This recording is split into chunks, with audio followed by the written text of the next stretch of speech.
Bonjour à tous et bienvenue à Samid où nous allons célébrer ce matin le culte et en particulier nous nous sommes intéressés à cet extrait du prophète Ézéchiel au chapitre 3 ce matin, notamment où Ézéchiel est invité à manger la parole de Dieu.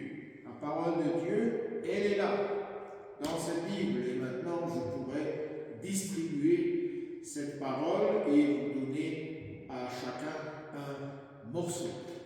Mais bien sûr, cette parole doit servir de nourriture comme du pain, comme de l'eau qui sert aux soins de notre corps. La parole pour le soin de notre âme. Et quand j'ai préparé ce texte ce matin, enfin pour ce matin, il m'est venu à l'idée un événement qui s'est passé dans ma jeunesse, c'est j'avais toujours un problème pour manger les soupes. Et ma mère a trouvé une solution. Elle a mis des pâtes alphabet dans la soupe.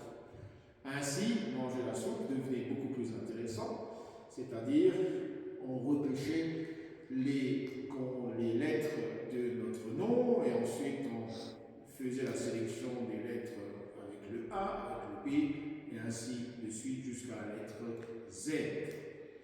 Et en fait, on pouvait manger cette soupe même si après toutes ces recherches, elle était froide. J'ai retrouvé ces pâtes, elles sont là, et j'ai appris aussi sur internet que ces pâtes s'appelaient des pâtes romaines. Pour vous dire que le prophète Ézéchiel est invité à manger chaque lettre de la parole de Dieu et ensuite à la prêcher. Cette parole, effectivement, nous la prêchons, nous l'annonçons dimanche après dimanche. Est-ce que nous attendons quelque chose de cette parole? Probablement oui, mais il n'y a pas la pression du résultat. Il y a surtout, la seule chose à faire, c'est parler encore de cette parole de Dieu. Même le prophète Ézéchiel n'attend rien.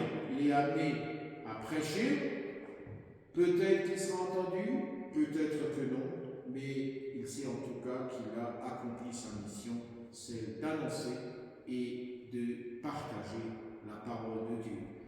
C'est ce que nous faisons dimanche après dimanche et nous nous réjouissons quand quelqu'un ou quelqu'une, après quelque temps, vient nous dire « Ah, ce que vous avez dit aujourd'hui ou ce que vous avez dit il y a quelques semaines m'avait considérablement touché. » Voilà un exemple comment la parole peut porter du fruit, mais ce qui nous importe maintenant et pour nous, c'est de semer, parler et d'annoncer cette parole de Dieu. Je vous souhaite un bon dimanche.